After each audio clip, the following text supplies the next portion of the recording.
Hola, ¿cómo están todos y todas? Tengan muy buen martes. Soy Diego Pietrafesa y estamos adelantando las noticias en el día de hoy, como ayer y seguramente como mañana y algunos días por venir.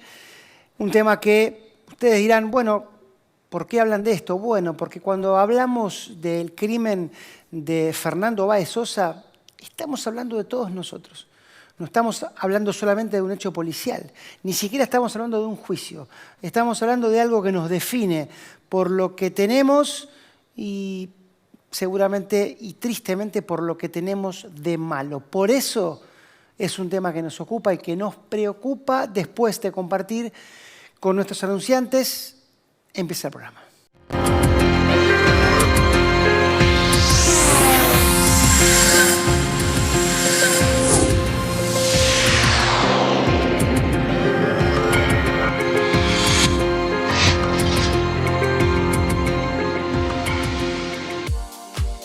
Cuidar la energía es todo lo que está bien. Si usas el aire, ponelo a 24 grados. Cuida tu energía. Edesur. Me noté en Codo a Codo porque quise hacer un cambio de carrera. Me abrió las puertas para conseguir becas, para poder trabajar. Tu sueño puede ser tu realidad. Juntos, sigamos transformando la educación. Buenos Aires Ciudad.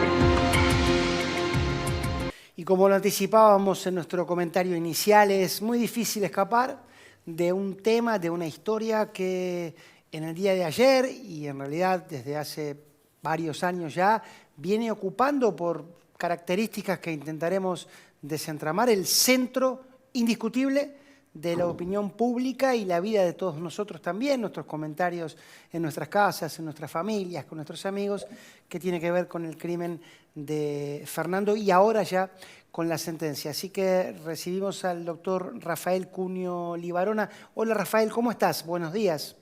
¿Qué decís? ¿Cómo te va? Buen día. Bien, muy bien, te agradecemos mucho por tu tiempo. Hola Walter Brown, jefe de redacción del Cronista, un medio que se dedica mayormente a la economía, pero hablábamos fuera de cámara, Walter, que acá hay un tema que trasunta toda la sociedad y que habla también de cómo somos nosotros, ¿no?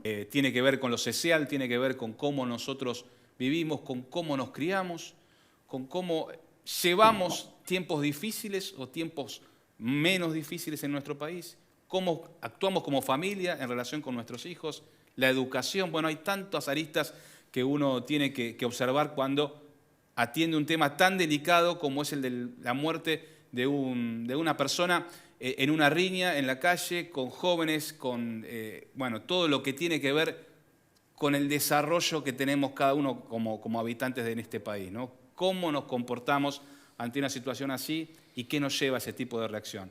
Y obviamente que lo que ha sido la sentencia dada ayer nos conmueve y nos hace reflexionar, ¿no? Rafael, en el día de ayer, vos sabés que estuvimos viendo audiencias, a eso nos dedicamos también. Vos sabés que la lectura del veredicto tuvo índices similares a los de un partido de la selección argentina, por ejemplo. A eso llegó, en cúmulo de espectadores del otro lado. Vos, con tu experiencia, ¿por qué crees que este caso concitó tanto la atención de la gente? Bueno, a ver, estamos hablando de órdenes sociológicos, ¿no es cierto? No jurídicos. ¿Por qué ha tenido tanta atracción? Hay varios factores, ¿no?, que golpean al pensamiento humano. En primer lugar, la brutalidad del ataque. En segundo lugar, la desproporción en la cantidad de 8 chicos contra 1. En tercer lugar, porque todos podríamos ser padres de Fernando y en alguna medida, hay que hacer una autocrítica, también podríamos ser padres de los otros chicos. También podríamos ser padres de los otros chicos. Si nosotros tomamos el índice de la cantidad de peleas que hay en el conurbano a la salida de los boliches, es impresionante. La mayoría de ellas, gracias a Dios, y milagrosamente no llegan a homicidios como el de hoy, pero sí hay peleas brutales. Hay programas de televisión, yo recuerdo uno de policías, no quiero decir el nombre, pero mostraban todas las noches habían las mismas peleas. Entonces podríamos ser nosotros padres o de Fernando o de los que golpeaban. Ese es otro de los aspectos. Y después, bueno, necesidades de la sociedad de decir, ahora la pelota la tiene la justicia. ¿Qué va a hacer la justicia con esta situación? Queremos ver nosotros, yo carnicero, yo abogado, yo ingeniero, taxista, tintorero, ¿qué va a hacer la justicia ahora? Ahora tenés el caso. Y bueno, la justicia respondió. Walter. Sí, y desde el punto de vista jurídico te pregunto, Rafael, ¿la justicia respondió también a ese interés general que generó la sociedad en el tema? ¿La sentencia es más o menos fuerte de acuerdo a la atención que concita un hecho como el ocurrido con Faes Sosa? ¿O vos crees que es un fallo acorde a lo que podría pasar con otras situaciones que no se hacen tan mediáticas, por ejemplo? Mira, para mí el análisis que hay que hacer es un poco más global, en el sentido de que la justicia acá funcionó, y te voy a explicar por qué. Se detuvieron a los 8 imputados. Sí. Recordemos que en aquel entonces se había detenido uno que se habían equivocado, pero una vez reconocido el error se lo devolvió al domicilio. Primero se lo detienen a los 8 imputados, después se realiza una investigación seria por parte de la Fiscalía. Se llega a juicio oral en un plazo medianamente razonable para lo que es la justicia argentina, ¿no es cierto? Todos queremos que un delito se resuelva al día siguiente, pero no es así. No es así. Y ninguna justicia del mundo lo hace. Entonces, repito, se detuvo a los involucrados, se los procesó, se los llevó a juicio oral y se los condenó.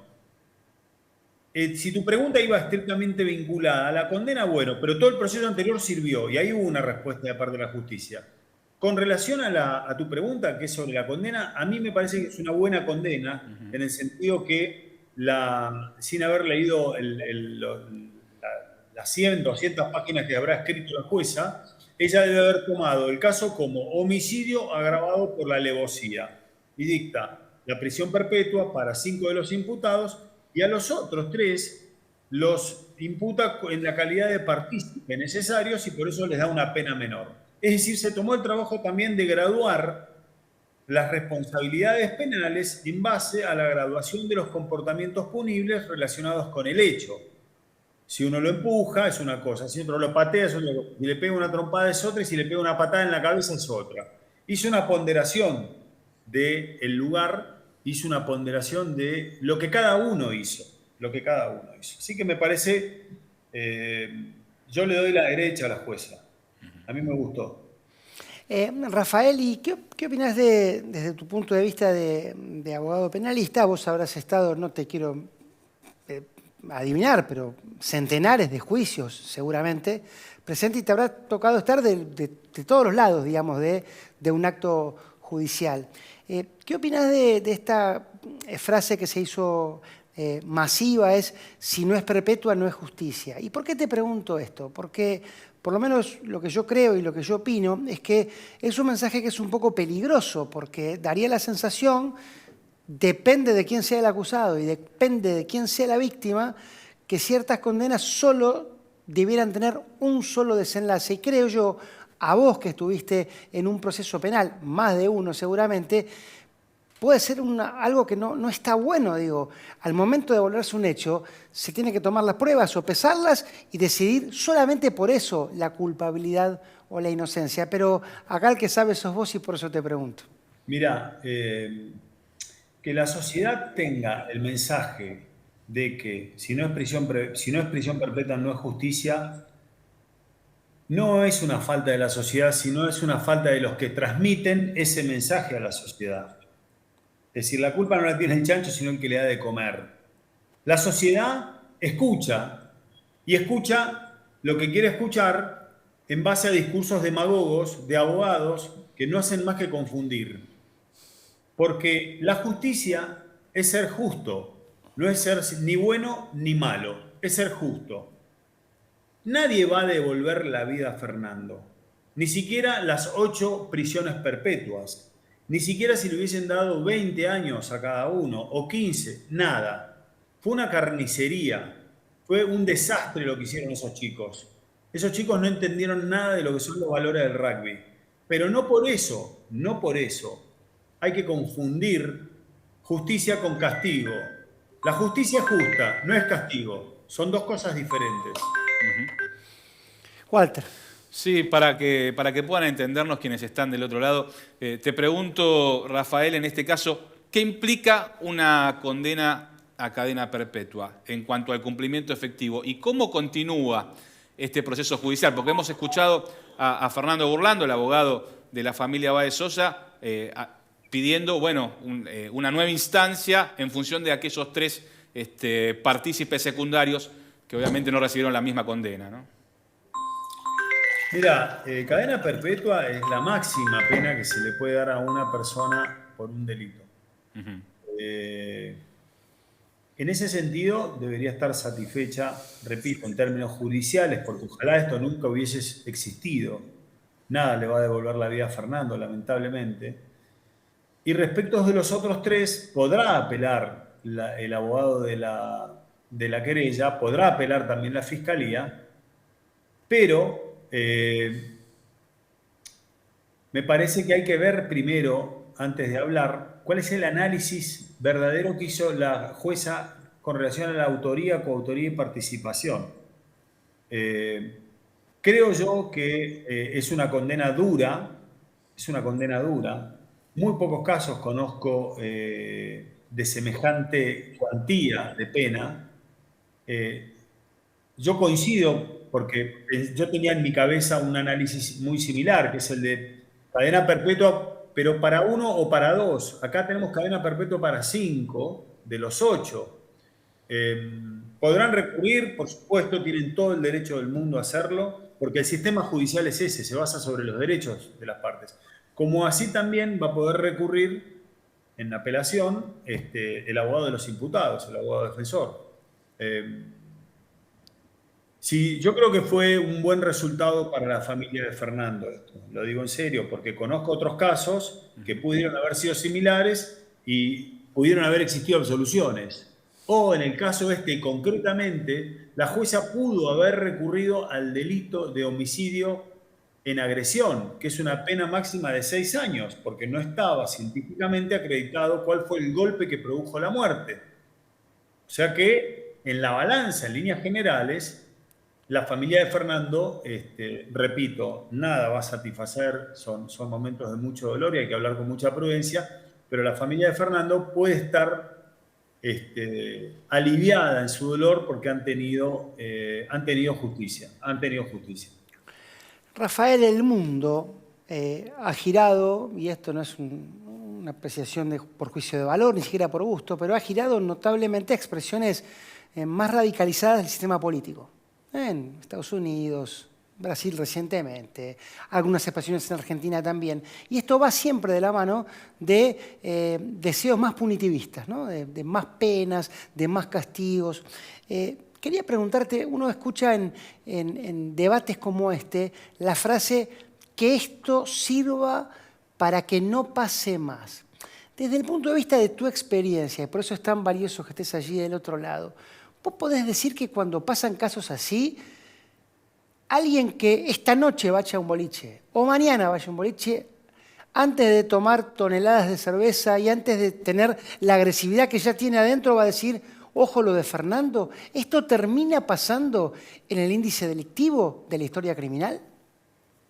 Mira, es excelente tu observación, porque realmente de eso se trata todo el punto. El punto de la inseguridad pasa no por el castigo, sino porque tenemos que prevenir, tenemos que ir un pasito adelante, que es el de la prevención a través de los aparatos de seguridad, llámese Fuerzas Armadas, Policía, Gendarmería, y el más importante es el de la educación. Si nosotros no educamos, de nada sirve aumentar las penas, porque lo único que vamos a lograr es tener delincuentes más tiempo en prisión, pero no prevenir la muerte de Fernando, que era lo importante. Si nosotros hubiésemos tenido, por ejemplo, vamos a casos concretos, Patrulleros que irían en esa zona que estaba lleno de boliches, esto no hubiese pasado, primero. Sí. Segundo, si nosotros tendríamos una ley como tiene en España, que es la de la extracción de alcoholemia, examen de alcohol en sangre, a los peatones, porque acá en la Argentina solo a los conductores y nos quejamos, a los peatones, esto tampoco hubiese pasado. ¿Por qué? Porque, ¿cómo funciona hoy la juventud? Distinta a la nuestra. Se van 3 horas antes a un preboliche a la casa de uno. Se vuelan la cabeza con alcohol. Salen a la calle, caminan 10 cuadras o conducen un automóvil. Llegan al boliche, otras 3 horas de alcohol, salen y se matan. Esto no hubiese sucedido si hubiésemos tenido la prevención. Antes del episodio, indagar cuál es el estado etílico de estos chicos. No hubiese sucedido. Si hubiésemos tenido policías en la calle, no hubiese sucedido. Y si estos chicos hubiesen además, y acá termino para no aburrirte, respetado el espíritu, los valores que enseña el rugby, tampoco hubiese sucedido. Porque está lleno de rugbyers que se pelean, pero frenan. Es una pelea y es 1 contra 1, no es 8 salvajemente contra 1. Porque estos chicos no entendieron nada, la verdad es que no entendieron nada, ni siquiera las enseñanzas del deporte. Por eso no está bueno estigmatizar al rugby, no, en todos los deportes sucede esto, en todos los deportes. Es un problema de educación, no es un problema del deporte, es un problema de educación que va mucho más allá. No sirve endurecer las penas, hay que educar. No puedo más que suscribir. Antes de pasarte, Walter, me animo a corregir, no a corregirte, a agregarte una pata, que es la pata del comercio infame, ¿no? Porque esta conducta también del sacar la basura afuera o abajo de la alfombra y que afuera se maten, también debería ser revisada, ¿no?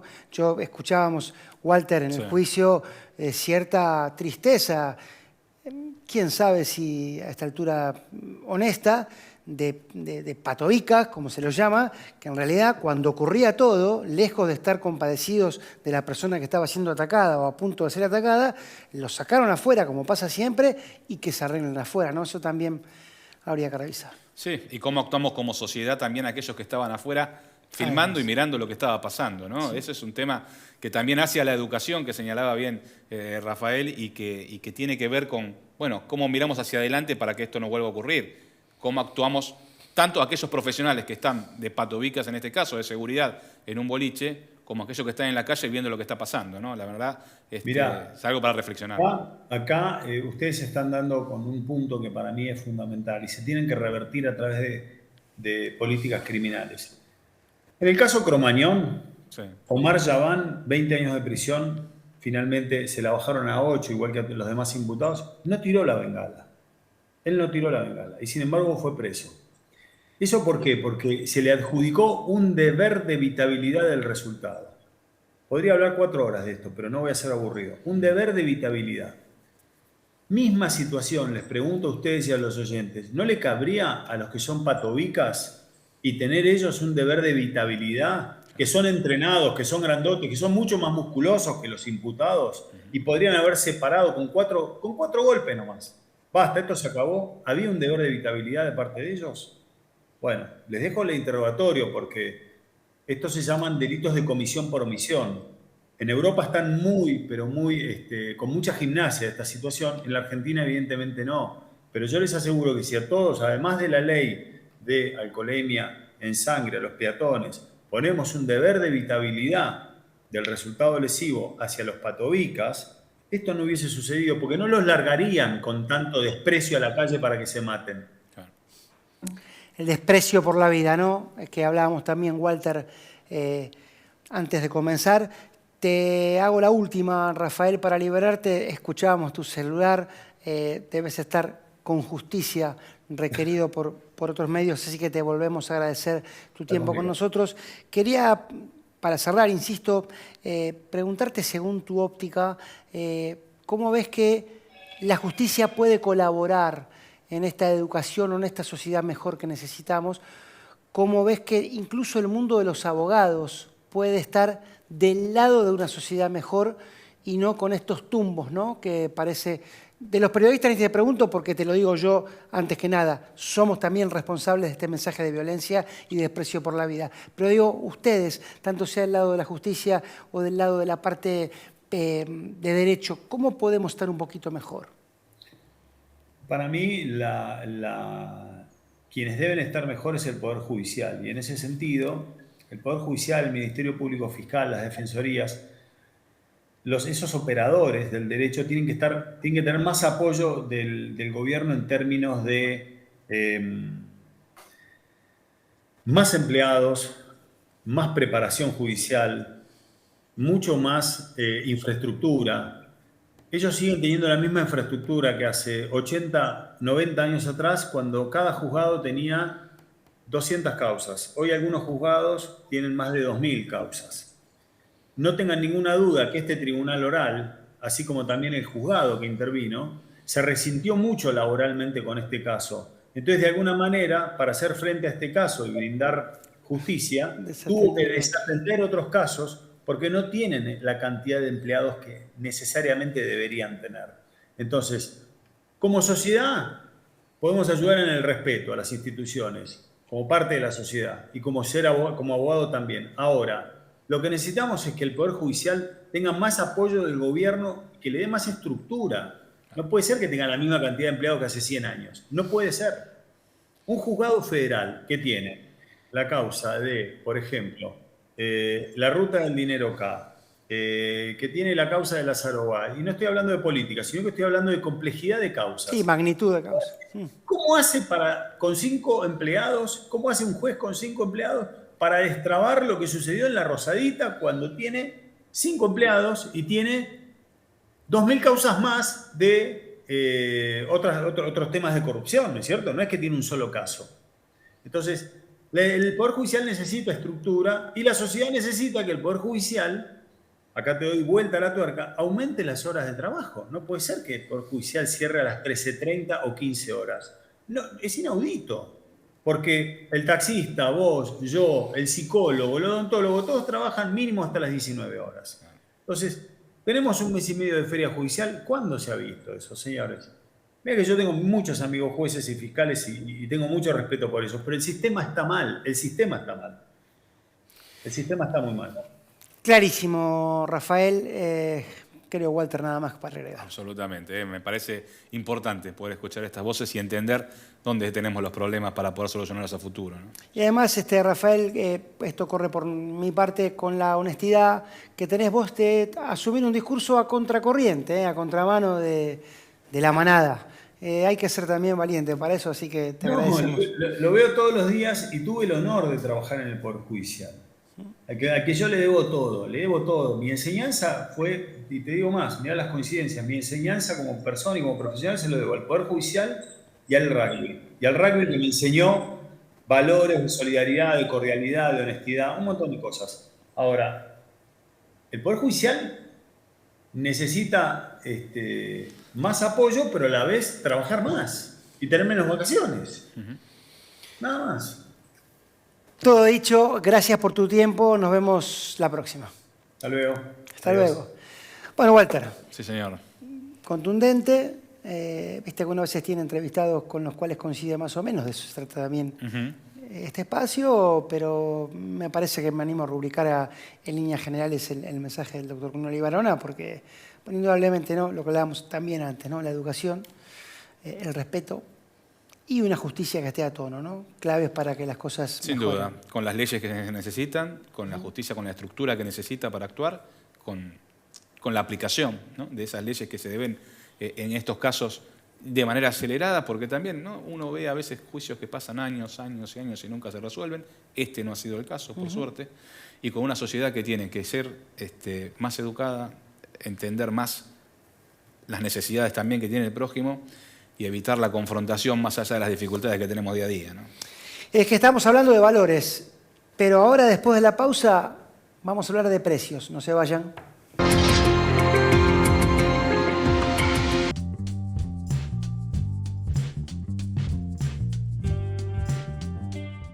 Te propongo el vértigo y lo plácido, la danza entre la física y la química, lo energético y lo romántico. Conecta con lo astronómico y lo astrológico, con lo ecológico y lo místico. Regalate un verano panorámico, gastronómico, folclórico, histórico y utópico. Córdoba siempre mágica. Córdoba siempre mágica. Verano fantástico.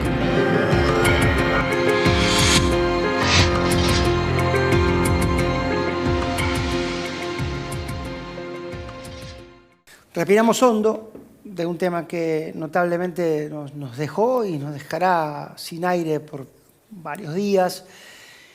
Y hablamos, querido Walter, dijimos de precios, ya Sí, no de señor. valores, y esto tiene que ver con los precios justos que ingresan en una nueva etapa. Así es, anunciada por el ministro de Economía Sergio Massa, por Matías Tombolini, quien está a cargo del área de comercio interior.